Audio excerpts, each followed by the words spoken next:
అందరికీ గణతంత్ర దినోత్సవ శుభాకాంక్షలు.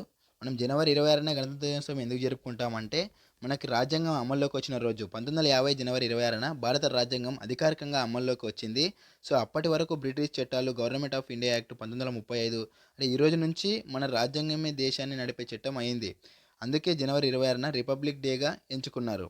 1930 పూర్ణ స్వరాజ్య దినం. ఎందుకంటే 1930 జనవరి 26న భారత కాంగ్రెస్ అంటే పూర్ణ స్వరాజ్యం కంప్లీట్ ఇండిపెండెన్స్ ప్రకటించింది. అది ఒక ప్రతీకాత్మక రోజు. 20 సంవత్సరాల తర్వాత అదే తేదీన రాజ్యాంగాన్ని అమలు చేయడము, స్వతంత్ర పోరాటానికి గౌరవం చూపడము.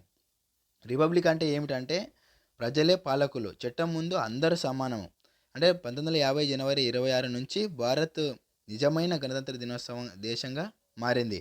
అంటే ఆగస్టు 15 అనేది స్వతంత్రం వచ్చిన రోజు. జనవరి 26 అనేది స్వయం పాలన మొదలైన రోజు. అంటే ఆగస్టు 15 అనేది విదేశీ పాలన నుంచి మనం విముక్తి పొందిన రోజు అనమాట. జనవరి 26 మనమే మనల్ని పాలించుకోవడము.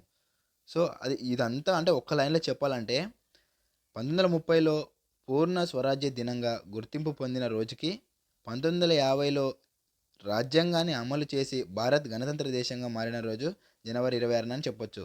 సో, జై హింద్, జై భారత్. మీరు ఈ వీడియో చూసినట్టయితే ఇప్పుడే లైక్ కొట్టి కామెంట్‌లో రిపబ్లిక్ అని పెట్టండి.